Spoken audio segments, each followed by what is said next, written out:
में हम लोगों ने लास्ट क्लास में एक टॉपिक शुरू किया था कि वैश्वीकरण ने भारत को कितना बदल दिया है। ठीक है, how much globalization changed, how much has globalization changed India. वैश्वीकरण ने भारत को कितना बदल दिया है, यही टॉपिक हम लोग पढ़ रहे थे।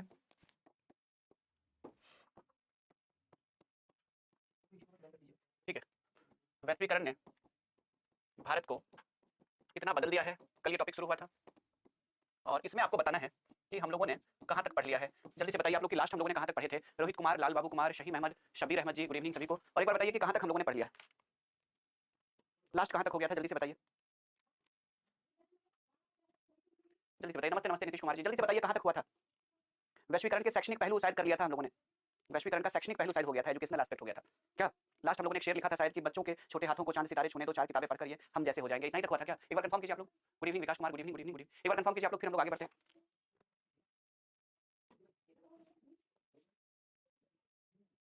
चलिए गुड इवनिंग। हाँ, शैक्षणिक पहलू करना है तो हो गया था। अब हम लोग करेंगे प्रशासनिक पहलू, एडमिनिस्ट्रेटिव एस्पेक्ट। चलिए तो लिखिए आप लोग, वैश्वीकरण के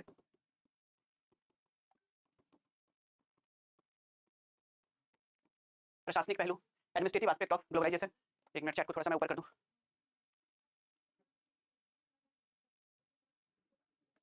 चलिए तो गुड इवनिंग सभी स्टूडेंट्स का जो जो अभी जुड़े हैं। चलिए very good. Muskan Swayam Arif, very good.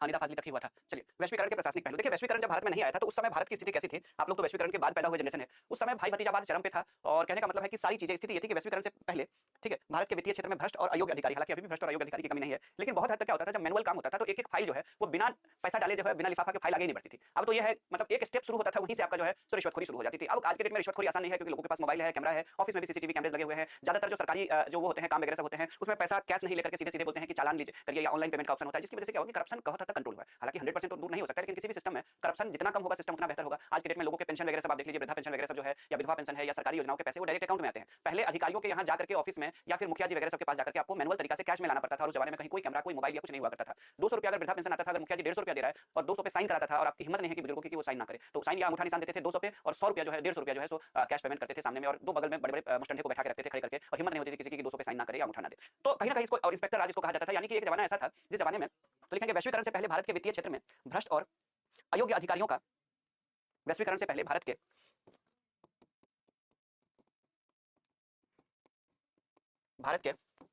वित्तीय और प्रशासनिक क्षेत्र में, प्रशासनिक क्षेत्र में भ्रष्ट और, ठीक है, भ्रष्ट और अयोग्य अधिकारियों का कब्जा था। बिना रिश्वत के अधिकांश कार्य ऑफलाइन होने की वजह से, ऑफलाइन से भ्रष्टाचार की संभावना बनी रहती थी, की आशंका बनी रहती थी।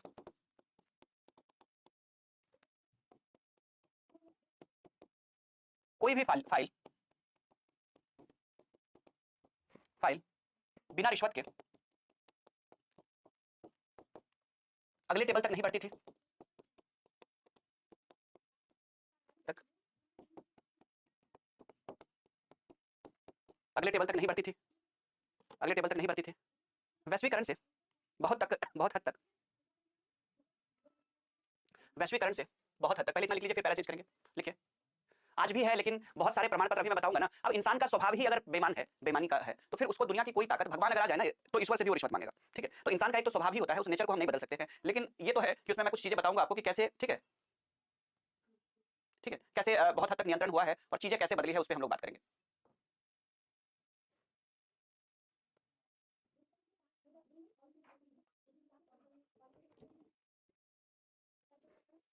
चलिए ठीक है, आगे वैश्वीकरण के पश्चात, आने के पश्चात, चलिए अब आगे लिखेंगे।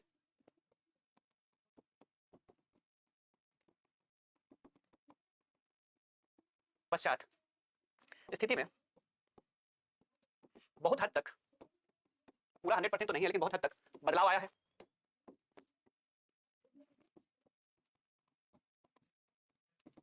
आज के डेट में देख लीजिए, मैं आपको बता रहा हूं, चलिए अभी हम लोग लिखेंगे, खुद आपको समझ में बहुत हद तक बदलाव आया है। ठीक है, अधिकांश सेवाएं ऑनलाइन होने से,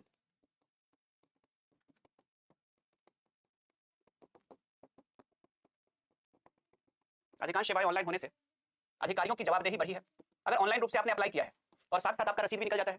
ठीक है, अब जैसे मान के चलिए कि ऑनलाइन रूप से आपने कुछ किसी सेवा के लिए अप्लाई किया है और साथ साथ उसकी रसीद भी निकल गई है, तो कोई कारण नहीं है कि उसको आगे कोई रोके, और रोकेगा अगर, ठीक है, तो सब कुछ कंप्यूटर पे हो रहा है, पोर्टल पे अपलोड हो रहा है, उसे कारण बताना पड़ेगा कि क्यों रोका है। पहले ये चीजें नहीं थी, पहले आपकी बोलेंगे फाइल ही खो गई है, चूहा काट दिया है, गोदाम में कहीं पड़ा हुआ था, गोदाम में मिल नहीं रहा है, कल आना परसों आना, यानी वो आपको मजबूर कर देंगे रिश्वत देने के लिए, ठीक है, लेने के मतलब आपको देना ही पड़ जाएगा। लेकिन आज ऐसी स्थिति नहीं है, अगर ऑनलाइन में आपने कुछ चीज अप्लाई किया है तो रिजेक्शन अगर हुआ है मतलब कि तो क्लियर वहां पे क्या होता है कि उसको संबंधित ऊपर के अधिकारियों को जवाब देना पड़ता है कि आखिर क्यों रिजेक्ट हुआ है, कुछ ना कुछ एक छोटा सा कारण नहीं बताएंगे तो फिर जाकर के दिक्कत है। तो आपको रसीद भी मिलती है, रिसिप्ट भी मिलता है ऑनलाइन जब अप्लाई करते हैं। इतना ही नहीं, अगर बिना किसी कारण के किसी अधिकारी ने ऑनलाइन में भी आपका अगर आगे रोक लिया किसी काम को, तो आज आपके पास विकल्प है कि आप मुख्यमंत्री को, पहले जमाने में चिट्ठी लिखते थे, मुख्यमंत्री तक पहुंचता ही नहीं था, आज आपके पास विकल्प है कि ट्विटर या एक्स पे आप उनको टैग कर सकते हैं, आप मेल कर सकते हैं कार्यालय को, अलग अलग अधिकारियों को आज के डेट में आप मेल कर सकते हैं। तो आपके पास जितने भी विभाग है सब ने अपना आज के डेट में व्हाट्सएप नंबर के अलावा सोशल मीडिया के बहुत सारे लिंक दिए हुए हैं। तो पहले जमाने में था कि व्यक्तिगत रूप से आप मुख्यमंत्री के पास जाएंगे जनता दरबार में मिलने के लिए, फिर पता चलेगा कि वहां पे किसी ने आपको मिलने ही नहीं दिया या बोलने ही नहीं दिया उतने बीच में। लेकिन आज के डेट में क्या है कि ऑनलाइन माध्यम होने से आप डायरेक्ट कंप्लेन कर सकते हैं, ठीक है, तो ये सब सुविधा हुई है।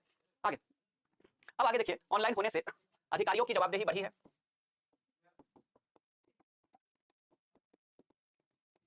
अधिकारियों की जवाबदेही बढ़ी है।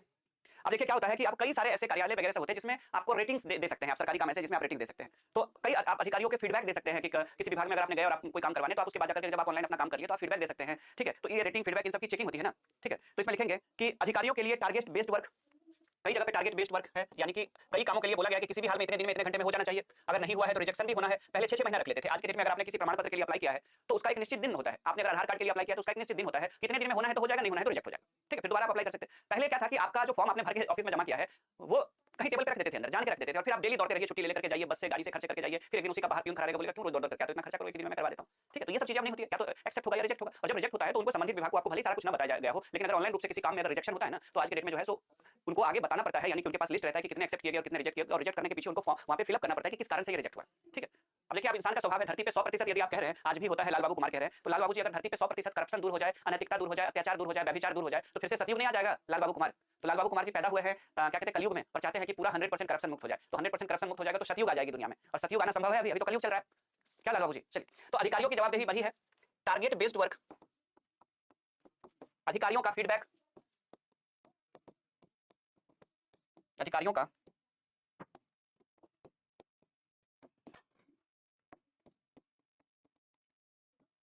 अधिकारियों का फीडबैक, सेवाओं की आप 4-5 स्टार दे सकते हैं, ठीक है। अब मान के चलिए राहुल सर का ही ऐप है या फिर मेरा ही कोई ऐप है, ठीक है, मेरा भी कोई एजुकेशनल ऐप है और राहुल सर का भी है, तो उस पे अगर आप जाते हैं मेरे या राहुल सर के ऐप पे, अगर आपको क्लास पसंद आती है या जो स्टाफ है उनका व्यवहार पसंद आता है, तो उस हिसाब से आप ऐप को 5 स्टार दे सकते हैं, 4 स्टार दे सकते हैं, 3 स्टार दे सकते हैं, ठीक है। ऐसा नहीं है स्वयं आर्या जी, पहले जमाने में और खतरनाक भ्रष्टाचार होता था। पहले जमाने में आपको बता दूं कि सिर्फ बीएसएनएल का सरकारी सिम हुआ करता था, और बीएसएनएल के सिम लेने के लिए आपको सिर्फ सिम लेने के लिए, सिम को एक्टिवेट कराने के लिए अप्लाई करते थे, सारे कागजात लगते थे, और उसके बाद अप्लाई करने के बाद 1.5 से 2 साल तक लग जाता था सिम लेने में। टेलीफोन के लिए अप्लाई करने पे आपको बता दूं कि लोग टेलीफोन कनेक्शन के लिए अप्लाई करते थे, तो टेलीफोन कनेक्शन का जो अप्लाई होता था 10 वर्ष तक, कई लोग आपको मिल जाएंगे ऐसे जिनको का घर में 10 साल के बाद अप्लाई करने के बाद टेलीफोन लग पाया, इतना भ्रष्टाचार था उस लेवल पे। सुन लीजिए स्वयं आर्या जी, 10 साल लगे थे।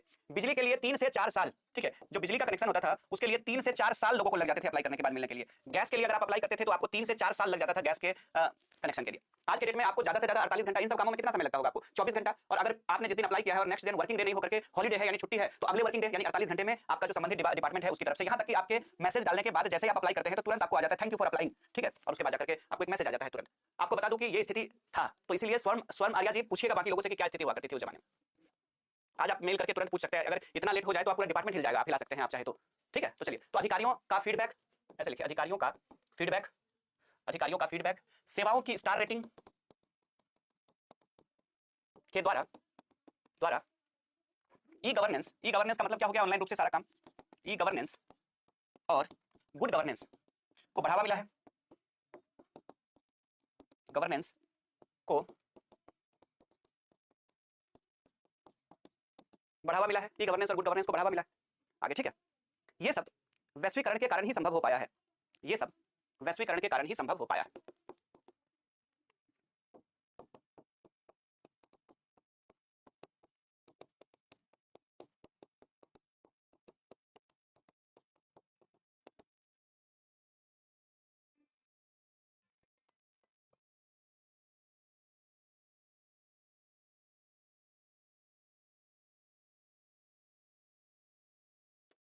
चलिए, ठीक है, तो संभव हो पाया है, तो क्या लिखा आपने, गवर्नेंस को बढ़ावा मिला है, ये सब वैश्वीकरण के कारण ही संभव हो पाया है।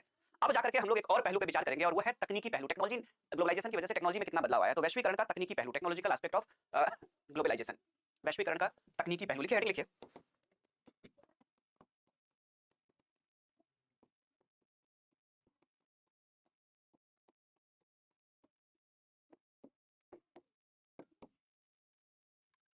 वैश्वीकरण का तकनीकी पहलू।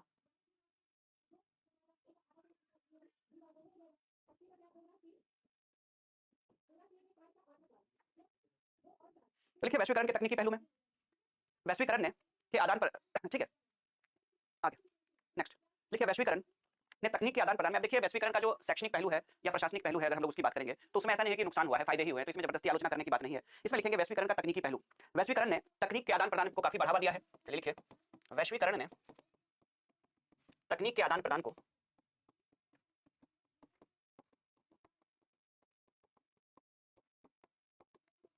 काफी बढ़ावा दिया है। वैश्वीकरण ने तकनीक के आदान प्रदान को काफी बढ़ावा दिया है। आगे लिखेंगे सूचना प्रौद्योगिकी के विस्तार से, सूचना प्रौद्योगिकी के विस्तार से पहले गांव कितना भी बड़ा होता था, गांव के किसी एक कोने में होने वाली घटना से कुछ ही समय में पूरा गांव अवगत हो जाता था। आज दुनिया के किसी कोने में होने वाली घटना से दुनिया के किसी भी भाग में के लोग तुरंत अवगत हो जाते हैं। तिब्बत में भूकंप आई, तुरंत लोगों को पता चल गया। वो इसलिए संभव हो पाया क्योंकि इंटरनेट की इतनी फास्ट स्पीड है। आपको बता दूं कि एक जमाना था जब 1983 में इंडिया ने वर्ल्ड कप जीता था और भारत के लोगों को अगले दिन पता चला था कि वर्ल्ड कप भारत ने जीता है, फाइनल था। तो पता है क्यों ऐसा हुआ था? क्योंकि बीबीसी ही उस समय सिर्फ एकमात्र रेडियो सर्विस थी जो ब्रिटेन से सूचना भेजती थी और उस दिन बीबीसी हड़ताल पे होने की वजह से भारत के लोग कमेंट्री भी नहीं सुन पाए थे। बीबीसी उस जमाने में कमेंट्री सुनाती थी और भारत फाइनल ऐतिहासिक रूप से जीता। ज्यादातर भारतीयों को अगले दिन पता चला था। आज रियल टाइम में आप मैच देख रहे होते हैं कि बुमराह का किसके साथ बहस हो गया, उसके बाद विराट कोहली का कौन सा के साथ बहस हो गया, मतलब एक एक मोमेंट को आप एंजॉय कर रहे होते हैं। इंटरनेट आया था तो कहीं ना कहीं इंटरनेट कहां से ग्लोबलाइजेशन की वजह से स्प्रेड हुआ, पूरी दुनिया में फैला। आप एक एक सीन को एंजॉय कर रहे होते हैं। यहां तक कि लाइव अगर आप देख रहे हैं तो लाइव मैच ऑस्ट्रेलिया से अगर आप वीडियो देख पा रहे हैं, पहले तो कमेंट्री सुनते थे रेडियो में, वो भी वर्ल्ड कप फाइनल इंडिया के लोग नहीं सुन पाए थे कमेंट्री क्योंकि बीबीसी उस दिन स्टाफ सब हड़ताल पे थे। ठीक है, तो ये भी स्थिति था। चलिए तो सूचना प्रौद्योगिकी के विस्तार से पूरा विश्व एक गांव बन गया है। एक गांव बन गया है, पूरा विश्व एक गांव बन गया है। आज के डेट में कहते हैं ना ग्लोबल विलेज। ठीक है, विश्व के किसी भी भाग में होने वाले आविष्कार का लाभ, विश्व के किसी भी भाग में होने वाले अनुसंधान का लाभ, रिसर्च अगर होता है, अभी मैं दिखाऊंगा भी इसका एग्जांपल, अनुसंधान का लाभ विश्व के अन्य भाग के लोगों को मिल रहा है। अभी इसका दिखाते हैं। आज कोई भी नया आविष्कार किसी देश में होता है तो आप लोगों को सबको सुलभ मिल जाता है, रूप से मिल जाता है। चलिए आगे शमीम अहमद जी। चलिए तो विश्व, तो क्या लिखा आपने? अनुसंधान का लाभ विश्व के अन्य भाग के लोगों को, बिल्कुल।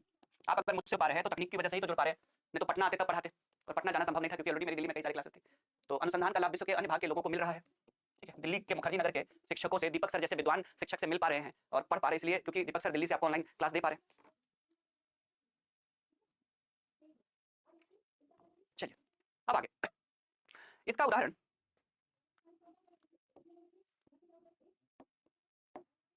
हाल में जब, ऐसे लिखिए, हाल में जब कोविड के वैक्सीन का आविष्कार किया गया, आविष्कार और उत्पादन किया गया तो यह, तो इसका लाभ विश्व के हर भाग के लोगों को मिला। अब देखिए भारत में आविष्कार हुआ, भारत में बनाया गया, बड़े पैमाने पर उत्पादन हुआ, तो देखिए पूरे विश्व के कई देशों में भेजे गए, तो इसका लाभ विश्व के सभी भाग के लोगों को मिला।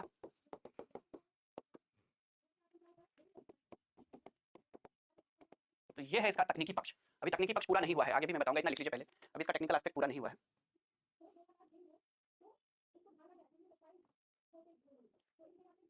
चलिए लिख लीजिए आप लोग।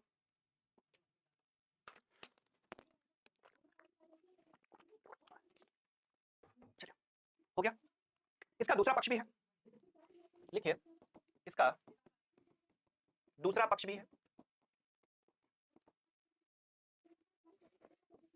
तकनीकी रूप से पूरे विश्व के एक साथ जुड़ने से, अब देखिए क्या नुकसान है। तकनीकी रूप से पूरे विश्व का एक साथ जुड़ाव कई खतरों को भी उत्पन्न कर रहा है।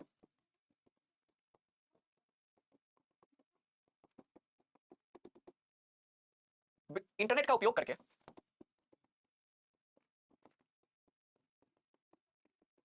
विश्व के किसी भी कोने से साइबर अपराध को अंजाम दिया जा सकता है। साइबर अपराध क्या होता है आगे मैं बताऊंगा। अब पाकिस्तान से बैठ करके कोई आपका अकाउंट खाली कर देगा, पाकिस्तान से बैठ करके आपको इंटरनेट पे कोई आपकी इन्फॉर्मेशन को इधर से उधर कर सकता है, हैक कर सकता है। आप क्या कर लेंगे? पाकिस्तान में जाके केस करेंगे, वकील ढूंढेंगे, पहले तो पासपोर्ट बनाएंगे, फिर वीजा बनाएंगे, फिर वहां जाके ढूंढेंगे, वहां की पुलिस कॉपरेट करेगी, वहां की कोर्ट कॉपरेट करेगी। पूरा दुनिया इंटरनेट से जुड़ा हुआ है। आपके वेबसाइट को हैक कर लेगा, आपके आईडी को हैक कर लेगा, आपके अकाउंट की इन्फॉर्मेशन को निकालेगा। सरकार की किसी वेबसाइट को लोग हैक कर लेते हैं, किसी कंपनी के वेबसाइट को हैक कर लेते हैं। तो ये सब चीजें बढ़ी है ना, ब्लैकमेल करते हैं लोगों को, ठीक है, तरह तरह के अपराध के लिए उसकाते हैं, कई बार सुसाइड करने के लिए मजबूर कर देते हैं, आर्थिक, मानसिक, सामाजिक रूप से नुकसान पहुंचाते हैं, आपके इमेज को खराब कर सकता है, आपके फेक वो बना करके आईडी बना करके कहीं भी किसी कोने से आपकी फेक आईडी बना करके आपके इमेज को खराब कर सकता है। तो ये सब चीजें बढ़ गई है ना, ठीक है। किसी भी कोने से साइबर अपराध को अंजाम दिया जा सकता है। वेबसाइट को हैक करना, वेबसाइट या किसी आईडी को हैक करना, आईडी को हैक करना, ठीक है, अकाउंट को खाली कर देना,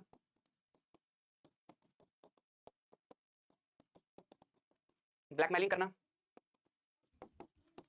ब्लैकमेलिंग,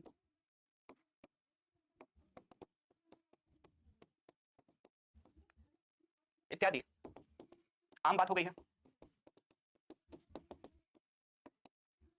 यही बातें इंटरनेट पे भी लिखेंगे। जब हम लोग इंटरनेट की कमियों के बारे में लिखेंगे, जब इंटरनेट की कमी और फायदे और कमी लिखेंगे, तो इंटरनेट की भी कमी में ये सेक्शन लिखेंगे, ये सेगमेंट आएगा, ठीक है। ये तो ग्लोबलाइजेशन की देन है, लेकिन जब इंटरनेट के यूज और मिसयूजेस की बात करेंगे तो वहां पे भी ये लाइन आएगी, ठीक है, क्लियर है, वहां और डिटेल में करेंगे इसको। तो इत्यादि आम बात हो गई है। ये ज्यादातर अपराध अपराध राष्ट्र की सीमा से बाहर होते हैं।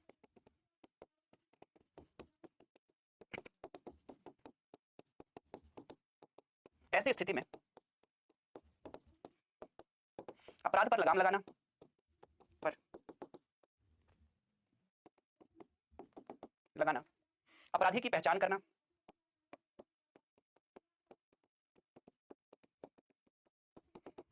उसे सजा दिलाना, सजा दिलाना काफी कठिन कार्य होता है।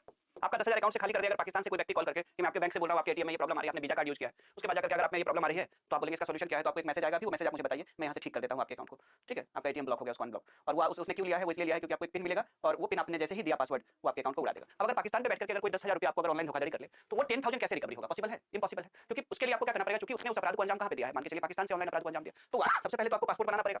भारत सरकार कई महीने लगेंगे, कई सारे जांच होंगे, उसके बाद आपके पासपोर्ट बनेंगे, फिर आपका वीजा बनेगा, देखते देखते बिल पार कर जाएगा, ठीक ठाक 20-25 हज़ार हो गया है बिल, फिर उसके बाद फ्लाइट पकड़ करके पाकिस्तान जाएंगे, फिर पाकिस्तान में जाने के बाद फिर वो 30-40 हज़ार खर्चा हो गया, 20-30 हज़ार खर्चा हो गया, वीजा अगर मिल भी गया तो फिर वो पाकिस्तान जाकर के पाकिस्तानी वकील को करेंगे, फिर जाकर के वहाँ पे केस करेंगे, ठीक है, लाख रुपये के आसपास हो चुका है अभी बिल आपका, 10,000 ही गया था, तो फिर उसके बदले में आप क्या सोचेंगे? 10,000 ही गया तो अच्छी बात है, चलो मुक्ति। लेकिन इस तरह से 10-10 हज़ार लोगों को ठग रहा है तो ऐसे क्राइम नहीं नियंत्रित हो सकते हैं ना, ये सब इंटरनेट के द्वारा किए गए क्राइम है। उसके बाद इतना ही नहीं है कि अगले दिन ही वहाँ पे जज बैठेंगे और माननीय जज जो है सो आपका 10,000 दिलवा देंगे, वहाँ भी क्या होगी, तारीख पर तारीख लगेगी, और अगर हर महीने तारीख लगा तो हर महीने फ्लाइट पकड़ करके पाकिस्तान जाइए या बाला बॉर्डर से पाकिस्तान जाइए, अपना एक छुट्टी रखिए 1 सप्ताह का हर महीना, और 10,000 के लिए हर महीना तारीख पे पाकिस्तान जाइए, 2-4-5 साल केस चलेगा, 20-25 बार तारीख गए, 10-15 लाख का मामला बन गया आपका। उसके बाद भी फिर एक दिन हो सकता है आपकी जीत हो या नहीं हो, इसकी भी कोई गारंटी नहीं है। जरूरी नहीं है कि पाकिस्तान की पुलिस तुरंत ही उसको गिरफ्तार भी करे। तो ये सारी चीजें हैं। तो इंटरनेट से अपराध जो है, अपराधी को पकड़ना आसान काम नहीं है, बिल्कुल, साइबर क्राइम इसी को तो कहते हैं। तो अपराधी की पहचान करना, उसे सजा दिलाना काफी कठिन कार्य है, कठिन।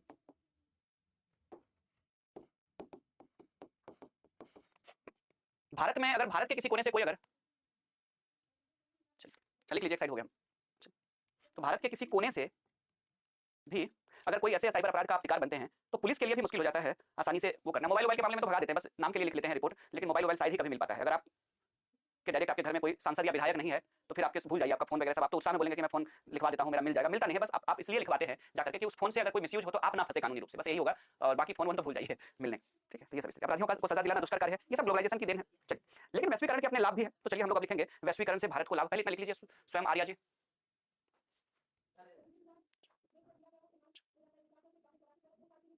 तो वैश्वीकरण से भारत को लाभ, चलिए हो गया, ओके कीजिए, फिर मैं आगे लिखवाऊंगा।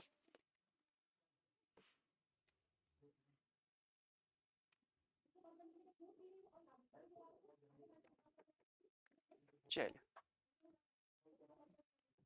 चलिए, हाँ बिल्कुल, विजय कुमार के साथ भी ऐसा हो चुका है एक बार, बिल्कुल, इसमें कुछ बचने की संभावना भी नहीं होती। अब लिखिए वैश्वीकरण से भारत को लाभ।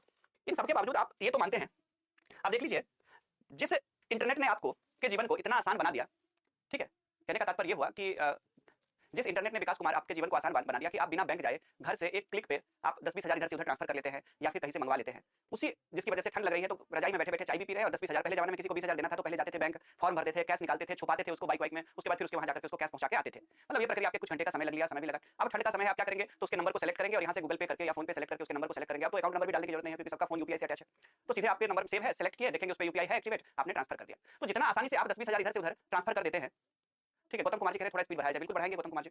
तो जितने आसानी से आप चीज़ों को ट्रांसफर कर लेते हैं, अकाउंट से किसी भी चीज़ को ट्रांसफर कर लेते हैं, उतने आसानी से लोग भी आपके अकाउंट को खाली कर सकते हैं। यानी जितना सेकंड आपको लगता है ना एक अकाउंट से दूसरे अकाउंट पैसा भेजने में, उतना सेकंड कई बार आपके अकाउंट से भी उड़ाने में लोगों को लगते हैं अपराधियों को। तो फायदे और नुकसान दोनों है। अब जाकर के हम लोग बात करेंगे वैश्वीकरण से भारत को लाभ।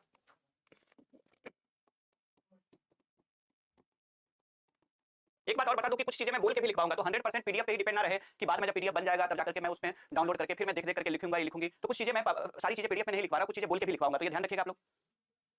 बिल्कुल मुस्कान, उसी पे बात करेंगे आगे। वैसे वो हम लोग इंटरनेट पे करेंगे, इंटरनेट जब पढ़ाएंगे इंटरनेट से संबंधित टॉपिक, तब वैश्वीकरण से भारत को लाभ। चलिए अब इसमें मैं आप लोगों को बोल के लिखवाऊंगा, ठीक है, वैश्वीकरण से भारत को लाभ। आज वैश्वीकरण के कारण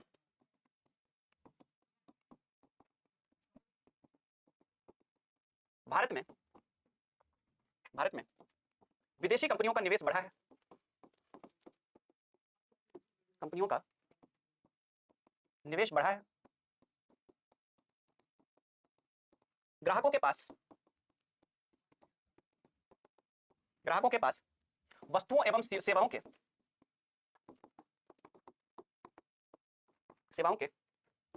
कई विकल्प मौजूद हैं। लोग अपनी सुविधानुसार,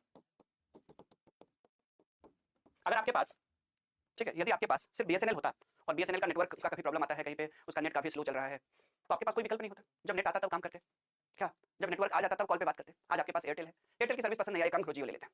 जियो का प्राइस थोड़ा सा कम है, सर्विस हमारे एरिया में जियो नहीं काम कर रहा है, तो हम अपने एरिया में एयरटेल ले लेंगे या वोडाफोन आइडिया ले लेंगे। इतने सारे विकल्प। कहने का तात्पर्य ये हुआ कि आज आपको डोमिनोज का पिज्जा नहीं पसंद है तो आप जो है सो मैकडी का बर्गर मंगा लेंगे। तो पहले, ठीक है,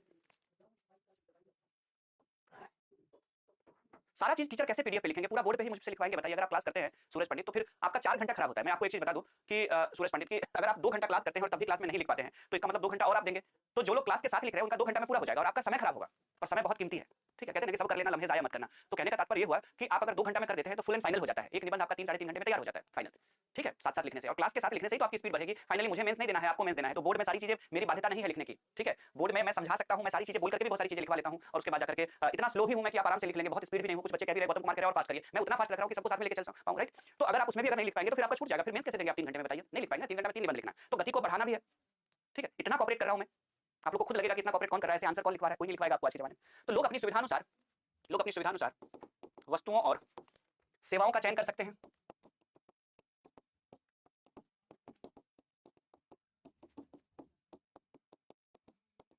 वस्तुओं और सेवाओं का चयन कर सकते हैं, ठीक है। वैश्वीकरण के कारण ही, बोल के ही लिखवाएं, ज्यादा बेटर रहेगा। चलिए तो लिखिए, आप थोड़ा थोड़ा बोल करके भी लिखाते हैं, ठीक है, थोड़ा थोड़ा बोल करके भी लिखाते हैं। चलिए आगे, जब तक आपका बैच खत्म हो जाएगा तब जब निबंध का ना, तब मुझे जब याद करेंगे तब आपको पता चलेगा कि जीवन में आपने क्या हासिल किया है निबंध से, ठीक है। चलिए आगे लिखिए, भारत आज, वैश्वीकरण के कारण भारत आज, पैरा चेंज करके लिखेंगे,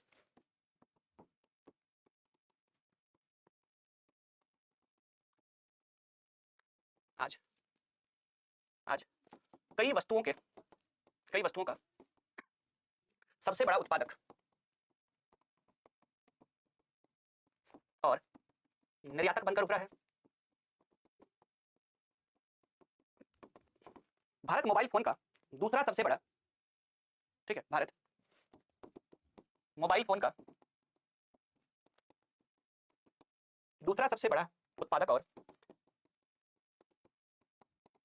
अब देखिए कई सारे लोगों के सलाह को रिकमेंड नहीं किया जा सकता। एक टीचर का अपना एक मेथड होता है, ठीक है, एक टीचर का एक अपना मेथड होता है, अपना एक तरीका होता है पढ़ाने का, समझाने का, लिखाने का, ठीक है। और वो तरीका जो होता है वो अपने कई साल के रिसर्च के बाद अपने आप को उसी के अकॉर्डिंग वो करते हैं। तो 10 लोग अगर 10 तरह की सलाह देंगे तो स्टूडेंट्स के 10 स्टूडेंट के अनुसार नहीं चला जा सकता है। कोई लिख कर बताइए, कोई बोल कर बताइए, कोई एक बार समझा दीजिए, इसमें टॉपिक में समझने वाला कुछ है ही नहीं, आप लिखते चलिए, समझते चलिए, जहां समझने में दिक्कत होगा वहां पे मैं रिपीट करूंगा, ठीक है। तो कहने का तात्पर्य हुआ, चलिए, तो भारत मोबाइल फोन का दूसरा सबसे बड़ा उत्पादक और तीसरा सबसे बड़ा निर्यातक बनकर उभरा है। ये तो पीटी में भी पूछा था ना,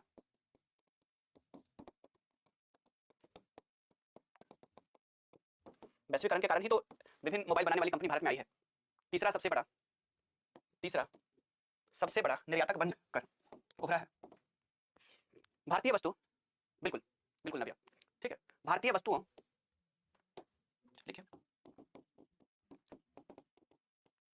वस्तुओं और सेवाओं को नए बाजार भी मिले हैं,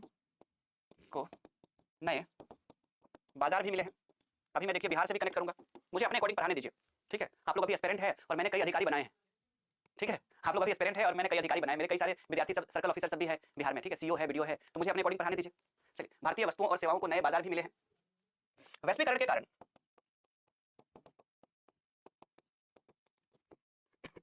कारण भागलपुर के जर्दालू आम लंदन भेजा जा रहा है, ठीक है, मैं भी गूगल करके आपको दिखाऊंगा। जर्दालू आम जो है वो लंदन में मिल रहा है। भागलपुर के जर्दालू आम और ठीक है मुजफ्फरपुर के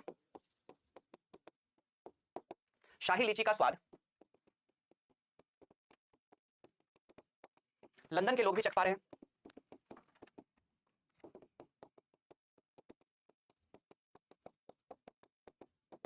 दरभंगा के लिखते जाइए, सब बिहार के भी उदाहरण देने हैं हमें, ठीक है नीतीश कुमार जी।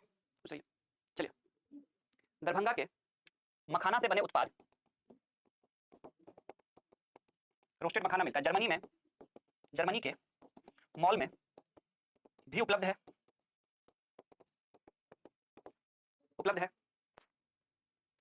जापान के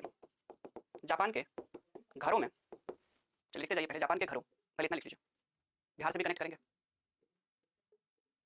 जापान के घरों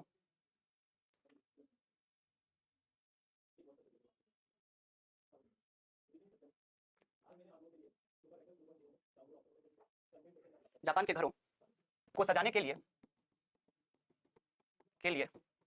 मधुबनी पेंटिंग का उपयोग हो रहा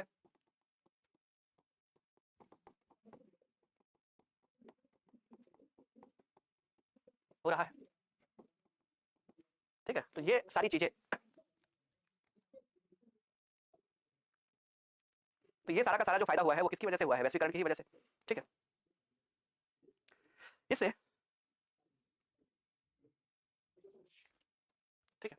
इससे भारत और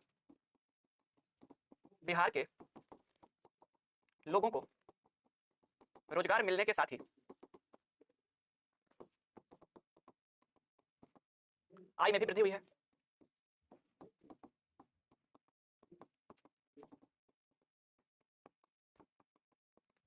आय में भी वृद्धि हुई है। ठीक है, अब मैं दिखाता हूं कि जैसे जर्दालू मैंगो, देखिए कहां से भागलपुर एक्सपोर्ट, कहां से हो रहा है? भागलपुर से लंदन एक्सपोर्ट हुआ है, अभी मैं दिखाता हूं आपको। ठीक है, लंदन के लोग खा रहे हैं वो जर्दालू वाले आम। चलिए, उनकी आय में भी वृद्धि हुई है। जापान में देखिएगा तो म्यूजियम बना हुआ है मधुबनी पेंटिंग का, जापान के लोग ऑनलाइन मंगा रहे हैं। ठीक है, अमेजन पे, ठीक है, गाय के गोबर का जो गोईठा होता है, जिसको आपके एरिया में क्या कहते हैं? गोईठा चिपरी जो कहते हैं, ऐसे करके उपले जिसको बनाते हैं, महिला सब जैसे करके बनाती है, उसको अंग्रेजी में कहते हैं काऊ डंग केक। ठीक है, काऊ डंग केक, और उसके कई सारे फायदे भी है उसको जलाने से। तो काऊ डंग केक जो है वो अमेजन पे अवेलेबल है। बिल्कुल, छठ पूजा होता है यूएसए में, श्वेता करिए, बिल्कुल वेरी गुड। तो साथ ही उनकी आय में भी वृद्धि हुई है। ये देख लीजिए जर्दालू मैंगो, ये देख लीजिए, from Bhagalpur to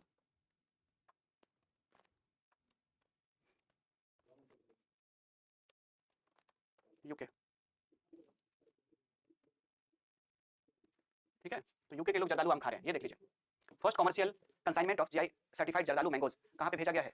from Bihar, exported to United Kingdom. ये भारत सरकार का न्यूज़ है, देख लीजिए।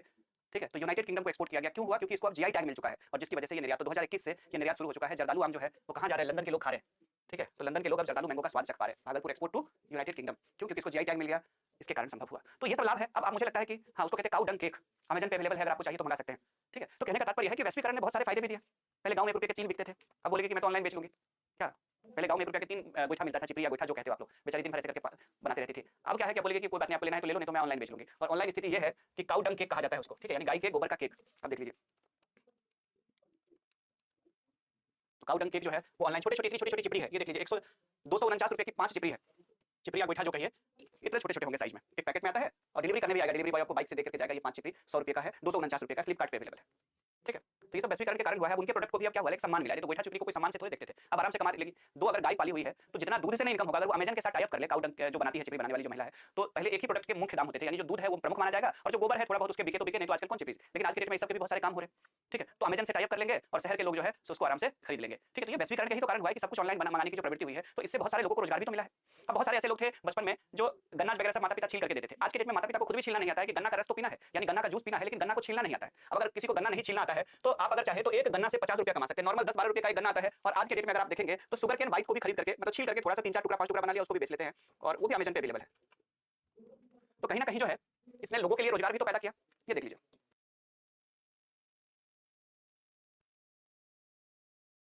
175 ग्राम वजन है, यानी एक गन्ने से 5-6 ऐसे पैकेट्स बन जाएंगे और उसको आराम से जो है, तो ये कहीं ना कहीं ग्लोबलाइजेशन की वजह से हुआ है। तो लोगों के जो लाइफ स्टाइल चेंज हुआ, लोगों के शौक बढ़े, तो इसने लोगों के लिए रोजगार भी पैदा किया, बहुत सारे लोगों के लिए एम्प्लॉयमेंट अपॉर्चुनिटी जनरेट हुआ, यानी घर पे अलग अलग रेस्टोरेंट से खाना मंगाने का जो शौक है लोगों का, वो कहीं ना कहीं गरीब लोगों के लिए रोजगार भी तो पैदा हुआ डिलीवरी बॉय के रूप में। तो ये सारी चीजें कैसे संभव हुई? ये सारी चीजें ग्लोबलाइजेशन की वजह से संभव हुई, क्योंकि ये सब चीजें विदेशों में होती थी, भारत में भी पहुंच गए। क्या रोहित कुमार जी? तो श्वेता को अगर मान के चलिए पिज्जा खाने का मन होगा, तो श्वेता थोड़े बोलेगी कि अभी मैं घर वहां जाऊंगी, रेस्टोरेंट जाऊंगी, उसके बाद पिज्जा खा करके आओगी, मोबाइल से अपना ऑर्डर कर लेगी और घर पे आ जाए। क्या? तो ये सारे लाभ है, आप बहुत कुछ लिख सकते हैं। मैं एक जस्ट एक मॉडल ऐसे लिखा रहा हूं आप लोगों को, आपके मैं चाहता हूं कि आपके पंख खुल जाए मेरे क्लासेस के बाद, जब मैं निबंध के 30-35 टॉपिक करा दूं तो आपके पंख खुल जाए, बहुत सारी इंफॉर्मेशन अपने लेवल पे भी जोड़ पाएंगे। ठीक है, क्लियर है? आगे अब चैलेंजेस भी है, तो वैश्वीकरण से उत्पन्न चुनौतियां देखते हैं, कौन कौन सी चुनौतियों को जन्म दिया है वैश्वीकरण ने। चलिए,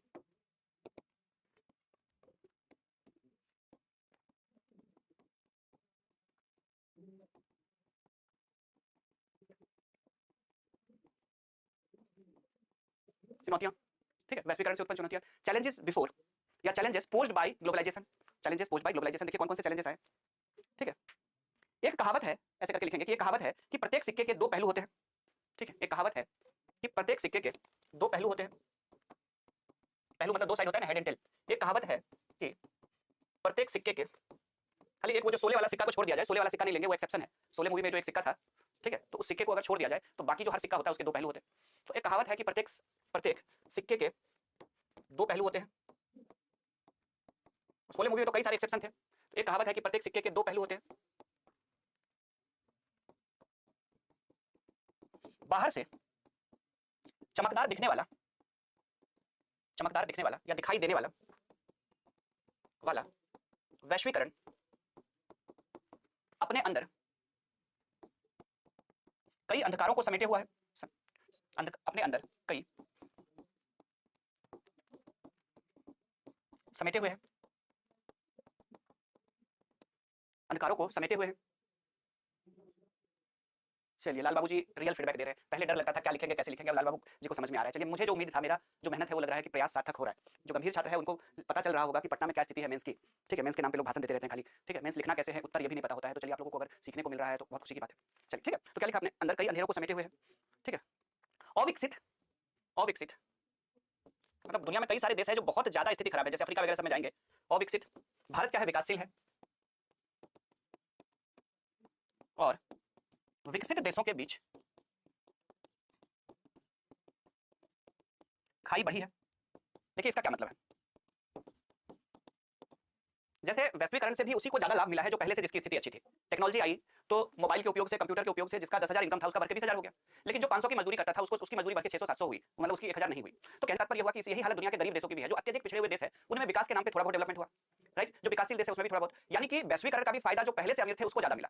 पहले से अमेरिका अमीर था और वैश्वीकरण के आने से अमेरिका दूसरा देशों में अपने प्रोडक्ट को बेचने लगा। अब दुनिया में कहीं पे भी कोई ट्विटर पे ट्वीट कर रहा होता है, कहीं पे फेसबुक पे कोई कंटेंट बना के डाल रहा होता है, कहीं पे कोई यूट्यूब पे कंटेंट डाल रहा होता है, तो न सिर्फ उसको उस क्रिएटर को इनकम हो रही होती है, बल्कि अमेरिका में बैठी हुई वो कंपनी जो होती है, जो प्लेटफॉर्म होता है, उसको भी इनकम हो रही होती है। आप अगर कोई एक वीडियो बनाते हैं और जिसकी वजह से अगर आपको उस कंटेंट से, उसके एडसेंस से अगर आपको कोई इनकम होती है, अगर चैनल आपका मोनेटाइज है, तो उसका 55% अगर ₹1 आया तो 55 पैसा आपको मिलेगा। तो 45 रुपया जो हर क्रिएटर से, 45 पैसा कौन ले रहा है? गूगल ले रहा है, जिसका यूट्यूब प्लेटफॉर्म है जो अमेरिका में बैठा हुआ है। यानी वैश्वीकरण से भी ज्यादा लाभ उसी को मिला जो पहले से आर्थिक रूप से संपन्न थे और पहले से तकनीकी रूप से संपन्न थे। यानी कि जो इसका परिणाम क्या हुआ, तो जो विकसित देश थे, अमीर देश थे, अमीर ज्यादा तेजी से अमीर हुआ। इसी को संदर्भ में आप भारत के संदर्भ में भी लागू करके देख सकते हैं कि अंबानी की संपत्ति अगर 50 करोड़ की थी तो वो बढ़कर के 5,000 करोड़ हो गई, 5,000 से बढ़कर 50,000 करोड़ हो गई।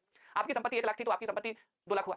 यानी कहने का मतलब है कि लोगों के 100 गुने ज्यादा वृद्धि हुई। अमीर ज्यादा तेजी से अमीर हुआ, व्यक्ति के संदर्भ में भी कहा जा सकता है, एक ही देश के व्यक्ति के संदर्भ में कहा जा सकता है, और उसके बाद जाकर के दुनिया के संदर्भ में भी कहा जा सकता है कि गरीब देश की तुलना में अमीर देश ज्यादा तेजी से अमीर हुए। परिणाम क्या हुआ कि उनके बीच में गैप बढ़ गया।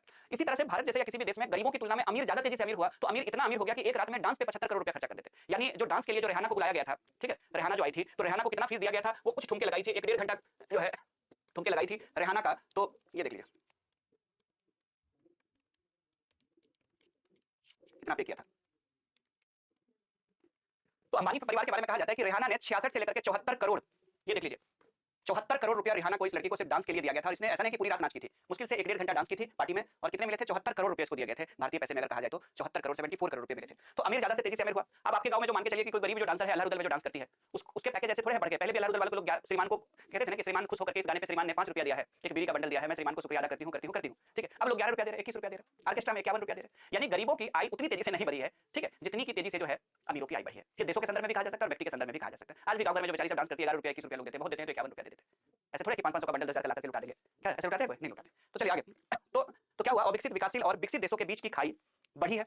आगे लिखिए। चलिए नेक्स्ट, रोहित कुमार लुटाते होंगे अलग बात है, लिखिए। अब इसका क्या है पहलू देख लीजिए कि अब लोग स्टेटस मेंटेन पे भी लोग देखेंगे तो ब्रांड के पीछे लोग भाग रहे हैं, भले उसके लिए कितनी भी कीमत चुकाना पड़े। पहले लोग सिंपल रहते थे, अब ब्रांड के पीछे भाग रहे हैं कि नहीं मुझे किलर जींस पहनना है, क्या मुझे मैकडी से कम बर्गर खाना ही नहीं है, ठीक है, मुझे वुडलैंड का ही जूता पहनना है, ठीक है, चाहे भले ही पिताजी जो है एक बोरा गेहूं बेच करके, ठीक है, मतलब पिताजी पूरा मेहनत किए 4 महीना गेहूं की खेत में जुताई से लेकर के खाद डालने से लेकर के सर्दियों में सिंचाई तक, उसके बाद जाकर के पंपिंग सेट चलाने से लेकर के गेहूं के काटने थ्रेसिंग करके जाकर के 2 क्विंटल गेहूं आया है अगर मान के चलिए, तो उस 2 क्विंटल गेहूं में 4 महीने का मेहनत पैसा पूंजी सब लगा है, और वो 2 क्विंटल गेहूं बेच करके बेटा बोलेगा क्या कि मुझे 5000 रुपया दीजिए 2.5 क्विंटल गेहूं बेच करके, और क्या करेगा बेटा 5000 का वुडलैंड का जूता खरीद के लाए ब्रांड के पीछे। तो ये ब्रांड के पीछे जो भागने की प्रवृत्ति है वो बढ़ी है। तो लिखिए वैश्वीकरण से प्रभावित इस समाज में अब, इसी में लिखिए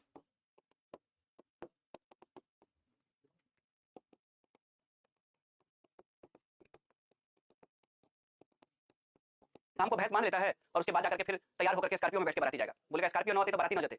अब जमाना खत्म हो गया, जो बोलते थे मार्शल में बाराती चला जाएगा, टाटा 407 में चले जाएंगे, कोई बात नहीं, ट्रैक्टर पे ही सब लोग बैठ करके चले जाएंगे, पीछे टेलर में घास वास डाल दो, ठीक है, बोरी वोरी बिछा दो, पूरा बाराती उसी में बच्चे चले जाएंगे। आज का बच्चा सब देख लीजिए, बोलेगा स्कॉर्पियो ना होती तो बाराती ना जाते, क्या तो इससे दिखावा बढ़ा है ना। तो वैश्वीकरण से प्रभावित इस समाज में अब, ठीक है, पहले 1-2 हज़ार का नाच आता था, अब डीजे आता है 50-50 हज़ार का। चलिए तो वैश्वीकरण से प्रभावित इस समाज में अब स्टेटस स्टेटस अधिक महत्वपूर्ण हो गया है। स्टेटस मतलब दिखावा, जमीन बेच करके स्कॉर्पियो खड़ा कर लेते हैं घर के आगे, क्या पुरखों के कई पीढ़ी से पेट काट करके बचाई गई जमीन रहता है, कई परिस्थितियां आई अंग्रेजों से लेकर के आज तक जमीन बचा के रखे थे दादा परदादा, अब पोता सबको 1 मिनट नहीं लगता बेच करके एक स्कॉर्पियो खड़ा कर लेता है दूरा पे, क्या तो स्टेटस अधिक महत्वपूर्ण हो गया है। स्टेटस अधिक महत्वपूर्ण हो गया है।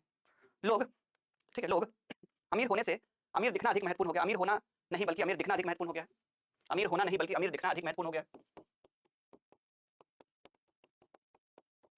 बल्कि अमीर दिखना अधिक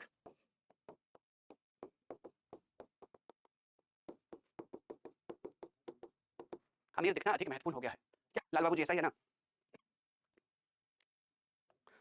लोग आंख मूंद कर एक दूसरे की लोग आंख मूंद कर दूसरों की नकल कर रहे हैं। अब एक सिंपल सा मैं एग्जांपल देता हूं कि जब शादियां होती थी हमारे आपके क्षेत्र में, तो पहले टाइम में मुझे याद है कि शुरू में क्या होता था कि शुरू में जब शादियां होती थी तो पूरे गांव से लोग क्या करते थे कि जिनके जिनके घर में कुर्सी टेबल रहता था सब इकट्ठा कर लेते थे, अलग अलग साइज के अलग अलग प्रकार के कुर्सी टेबल हुआ करती थी, और उसके बाद पंडाल के नीचे बिछा देते थे उसको, ठीक है, लगा देते थे कुर्सी टेबल, सबके घर से लोग ले आते थे, लड़के जो है एक लाइन से कुर्सी टेबल ले आते थे, और उसके बाद उसमें से जो सबसे बढ़िया वाला कुर्सी होता था उस पे एक वो लगा करके एक चौकी ले आते थे, और चौकी के ऊपर 2-3 चौकी को जोड़ करके उसमें अच्छा वाला कुर्सी टेबल लगा करके उसमें पर्दे वर्दे जो लड़कियां बनाती थी घर में टेबल क्लॉथ वगैरह सब उसको सजा देते थे, गुलदस्ता रख देते थे, ये हो गया दूल्हा का सेटअप। और उसके बाद जाकर के बारातियों को वही कुर्सी टेबल सबके घर से बना देते थे, ठीक है। उसके बाद जब बाराती आती थी तो नींबू और चीनी मिला करके शरबत बनाया जाता था बाल्टी में भर करके, और वही शरबत सबसे पहले चलाते थे, बाराती को पिलाते थे, और उसके बाद जाकर के फिर गांव वालों को भी पिलाते थे, ठीक है। उसके बाद जाकर के स्टेटस किसी ने क्या किया कि शरबत की जगह रसना लोगों ने ले आया मार्केट से, सिंथेटिक कलर वाला और फ्लेवर वाला खरीद करके रसना पिला दिया। तो बारातियों में ट्रेडिशन चल पड़ा रसना, हम लोग जब छोटे थे बारात में जाते थे तो रसना मिलता था, ठीक है, और जब बाराती वगैरह सबको दे दिया जाता था तो जो बाकी लोग गांव के लोग जो देखने आए हैं बारात और दूल्हा को उसको भी पिलाते थे।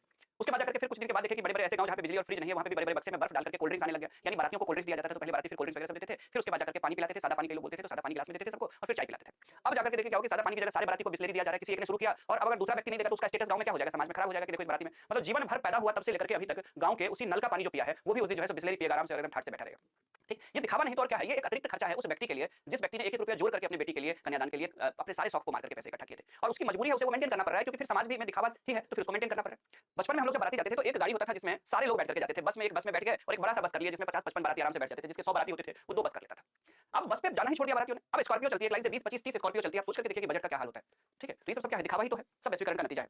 तो लिखिए अधिक महत्वपूर्ण हो गया है, लिखिए इसी में लिखते जाइए अब, ठीक है। लोग आंख मूंद कर दूसरों की नकल कर रहे हैं, इसी पैराग्राफ में लिखिएगा, लोग आंख मूंद कर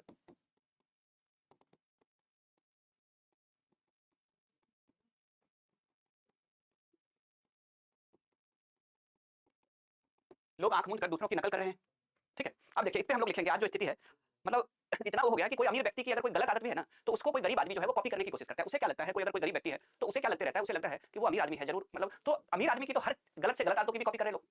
अंबानी 75 करोड़ में डांसर मंगवाया था, तो मैं भी तो अपने गांव का अमीर व्यक्ति हूं, तो मैं भी 75,000 में डांसर मंगाऊंगा, क्या तो अमीर अंबानी स्टेटस वहां दिखा रहा है तो उसके पास भाई हैसियत है दिखा रहा है, तब गांव में भी लोग 75,000 वाले डांस मंगा रहे हैं, तो ये सब अच्छी बात नहीं है ना। चलिए तो लिखेंगे इसमें, देखिए आज जो स्थिति है अमीरों की कैसे लोग नकल कर रहे हैं, इस पे अंजुम रहबर की एक शेर है उसको हम लोग यहाँ पे कोट करेंगे कि जिनके आंगन में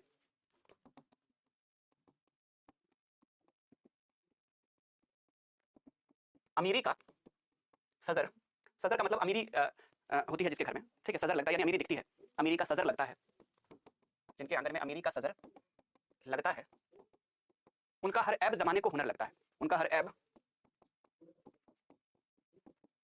ऐब जमाने को, मतलब उनकी गलतियां भी, अमीर का बेटा है 10 बजे सो के उठता है तो गरीब का भी बेटा बोलेगा स्कॉर्पियो में कोई पीछे नहीं बैठना चाहता, जुल्फिकार अंसारी जी, वो तो सही बात है, स्कॉर्पियो में पीछे बैठेगा इतना खाया हुआ सब बाहर आ जाएगा, पीछे वाला रोड भी तो स्कॉर्पियो भगाता भी तो बहुत तेज है, तो पीछे वाला कूदते रहता है तो जितना खाया सब उल्टी हो जाएगा, ठीक है। आगे तो उनका हर ऐब जमाने को। बस कितना अच्छा होता था, हम लोग बचपन में जो बाराती गए, मैं आपको एक चीज बता दूं कि जो मैं बस से बाराती गया हूं बचपन में गांव के कई लोगों के, वो मुझे ज्यादा अच्छा लगता है स्कॉर्पियो वाला बाराती से। स्कॉर्पियो में 3 से 4 लोग बड़ी मुश्किल से बैठते हैं, 3 लोग पीछे बैठा दिए, बाराती का दिन है, चलिए ज्यादा हो गया तो 4 बैठा दिए, थोड़ा आगे पीछे करके एडजस्ट करके। उसके बाद जाकर के यदि मैं बात करूं तो हो सकता है, ठीक है, उसके बाद जाकर के हो सकता है 1-2 लोग पीछे बैठा दिए, 1-2 लोग आगे बैठा दिए, 5-6 लोग 7 लोग, ज्यादा से ज्यादा 6 लोग स्कॉर्पियो में बैठते थे। वही 6 लोगों के बीच मुलाकात होती है, बातचीत होती है, पूरे रास्ते में बाराती जब पहुंचती है। पहले बड़ा अच्छा होता था कि दूल्हे को भी बस में बैठा देते थे, ठीक है, कभी-कभी दूल्हा कार में होता था और पूरे बाराती 50 लोग बस में बैठे होते थे। और अगर कई बार क्या होता था कि 60-60 70 किलोमीटर बाराती दूर जाती थी, 2 घंटा 2.5 घंटा लगता था। वो 2 ढाई घंटे में हंसी मजाक मनोरंजन अंताक्षरी सब हो जाता था। जो गांव में चिढ़ने वाला है उसको लोग चिढ़ाते थे, पिनकाते रहते थे, बूढ़े सबको एकाध को सब हंसी मजाक कर रहे हैं, पुराना कहानी सुना रहे हैं बुजुर्ग लोग कि उसके बारात में गए थे तो कोई सा फनी का कोई इंसिडेंट ऐसा हुआ था किसी के बाराती में, तो वो सब चर्चा उसी दिन होती है कि इसका देख लो, इसकी शादी में गए थे, इसका शादी करवाने गए थे तो ये हुआ था, ऐसे हुआ था। मतलब वो जो 2 ढाई घंटा होता है, इतना मजा आता था, पूरे बस में सारे लोग बैठते थे 50-60 लोग, ठीक है, वो चीजें खत्म हो गई, ठीक है, वो चीजें खत्म हो गई। अब आगे 1 मिनट।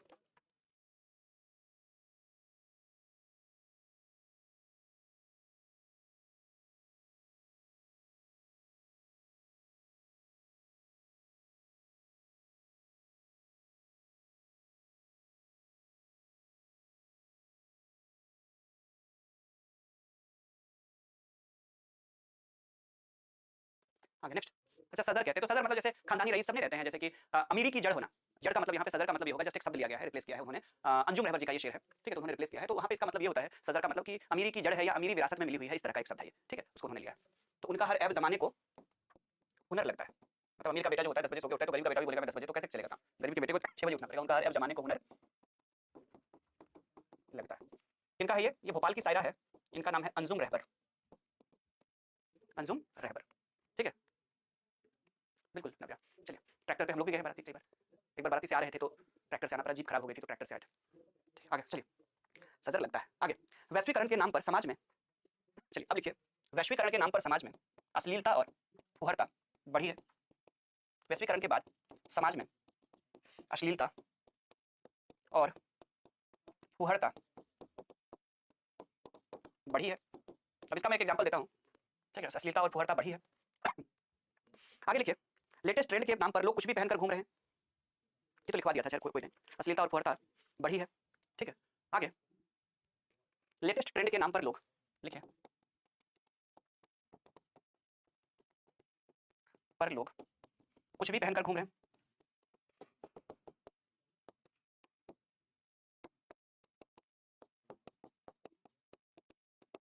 पहले शादी में, शादी में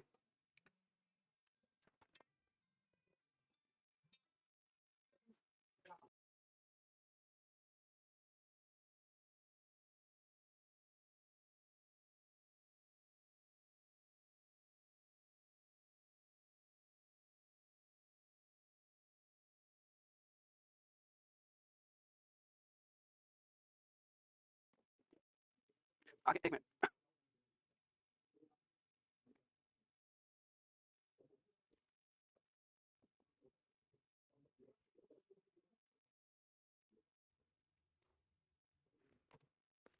चलिए आगे, ठीक है। अब देखिए क्या है कि पहले शादी, शादी में नाचने वाली, पहले शादी में घर के लोग खाना बनाते थे, खाना बनाते थे और नाचने वाले बाहर से आते थे। अब बहू बेटी सब खुद डांस करते रहती है, देखते हैं रेल बनी मंदिर के गेट पे जीजा, बुलेट पे जीजा, क्या मतलब शादी के मंच पे साली पहले से 2-3 महीने पहले से तैयार रहती है कि ये ड्रेस पहनूंगी, ऐसे वाला मतलब कि डांस करना है मुझे और इस गाने पे रील बनाना है। तो जब मंच पे आती है तो पहले क्या होता था कि पहले बारातियों के मनोरंजन के लिए डांसर आती थी, बाहर से नाच गाना करने वाले लोग आते थे और घर के सब लोग मिलकर के अच्छा अच्छा खाना बनाते थे ताकि गेस्ट को खिला सके, ठीक है। अब साली पहले से 2-3 महीने से तैयार रहती है कि जीजा आएंगे तो मंच पे रील बनाऊंगी, कौन से गाने पे? रेल बनी मंदिर के गेट पे जीजा, बुलेट पे जीजा। चलिए आगे, तो खाना बनाते थे और नाचने वाले बाहर से आते थे। अब इसका उल्टा हो रहा है, आते थे। अब घर की बहू बेटियां, अब खाना बनाने वाले बाहर से आते हैं, मतलब जो नहीं कहते ससुर भैसुर, भैसुर मतलब जेठ जी, दूल्हे का जो बड़ा भाई होगा, चाहे अपना भाई हो, चाहे चचेरा भाई हो, चाहे गांव में रिश्ते से भाई हो, वो उस दुल्हन की क्या लगेगी? जेठ लगेगी, जिससे उसको पर्दा करना होता है, पूरा जीवन भर वो पर्दा करेगी क्योंकि वो पति से बड़ा है और गांव में रिश्ते में वो भाई है, तो वो जेठ या भैसुर है, उसको भैसुर कहते हैं हमारे यहाँ, ठीक है। आज के डेट में क्या है कि भैसुर भी बेचारा जो है वो डांस देख लेता है नई नई दुल्हन का, क्योंकि स्टेज पे आती है तो आजकल डांस भी करती है, ठीक है। मतलब जिस क्या कहते हैं उसको, देवरानी को या क्या कह सकते हैं छोटे भाई की पत्नी को वो जीवन भर कभी नहीं देख पाता, एक बार उसकी शकल सिर्फ देखता है मुंह दिखाई में और कुछ पैसे देता है तो उसका डांस भी एंजॉय कर रहा होता है भैंसुर सब, ठीक है। और उसके बाद जाकर के फिर जब आती है तो फिर उसके बाद जाकर के फिर भैंसुर सब फ्रेंड रिक्वेस्ट भी भेजता है फेसबुक पे, तो उसको भी एक्सेप्ट करती है। भैंसुर भी नीचे लिखते रहता है, जेठ भी नीचे लिखते रहता है, नाइस पिक, रोज नया नया सेल्फी डालते रहती है, ठीक है, छोटे भाई की बीवी। और जो बड़ा भाई जो होता है पति का, यानी कि जो जेठ होता है, उसको लाइक भी कर रहा होता है, कमेंट भी कर रहा होता है, nice pic, looking gorgeous, looking beautiful. तो यहाँ तक दुनिया पहुंच चुकी है क्या?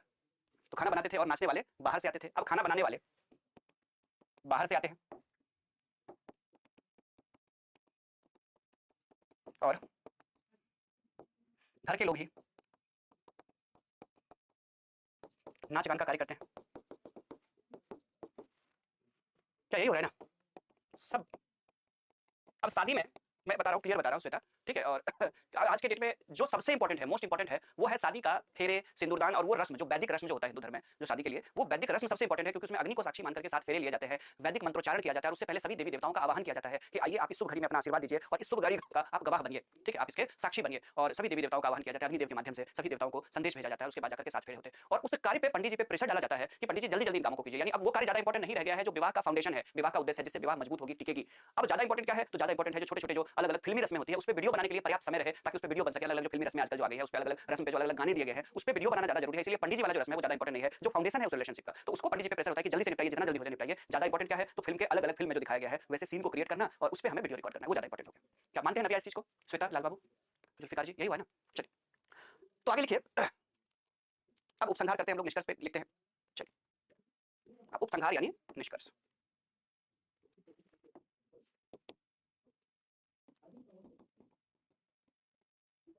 उपसंहार जिसको हम लोग कहते हैं, निष्कर्ष भी कहते हैं, लेकिन निबंध में इसको एक स्टैंडर्ड वर्ड दिया जाता है, उपसंहार। चलिए चलिए आगे लिखिए। इस प्रकार वैश्वीकरण की प्रक्रिया ने लोगों के जीवन को बदल कर रख दिया है। वैश्वीकरण की प्रक्रिया ने आज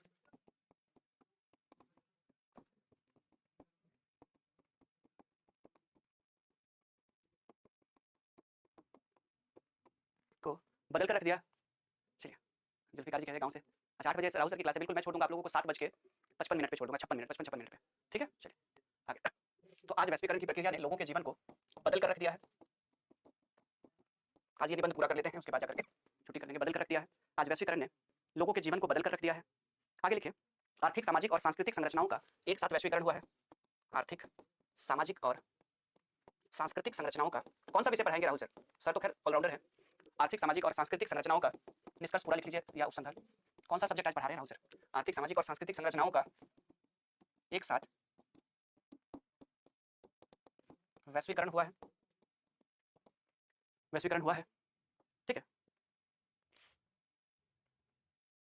गांव वैश्विक गांव बन चुका है। गांव एक वैश्विक गांव बन चुका है।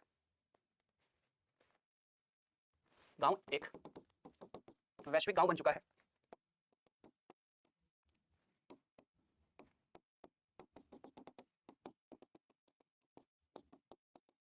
गांव एक वैश्विक गांव बन चुका है। लेकिन इस वैश्विक गांव में नैतिकता, करुणा, प्रेम, सौहार्द इत्यादि, लेकिन इस वैश्विक गांव में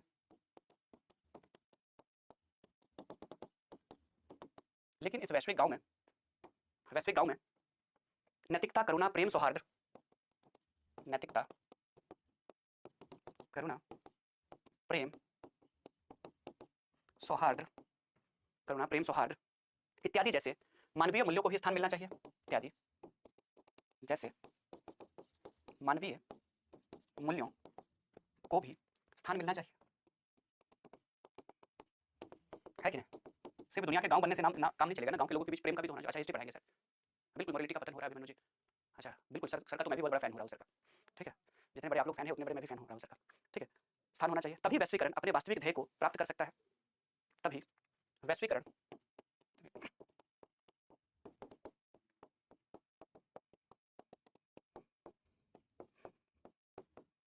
को प्राप्त कर सकता है।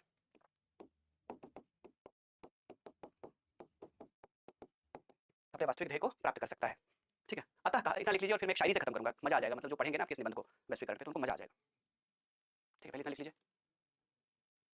हाँ डीजे पे तो बस वही सब चल ही रहा है।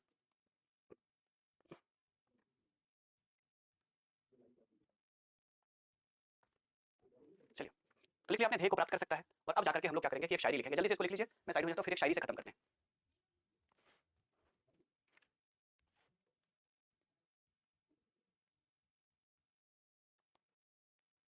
अतः कहा जा सकता है कि, ऐसे लिखिए, प्राप्त कर सकता है।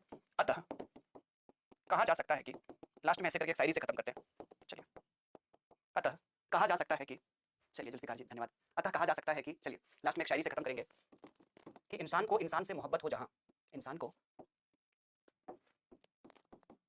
इंसान से मोहब्बत हो जहां, चलो हम एक ऐसी दुनिया बसाते हैं। चलो हम एक ऐसी दुनिया बसाते हैं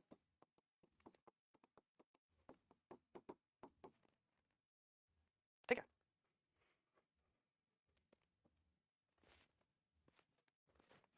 वैश्वीकरण की बुराइयों को त्याग कर, किसी ने लिखा नहीं है, ये सब आपके जो पढ़ाने वाले गुरुजी जो आपके सामने पढ़ा रहे हैं, ये मेरा लिखा हुआ शायरी है। वैश्वीकरण की बुराइयों को त्याग कर, इसकी अच्छाइयों को दिल से अपनाते हैं।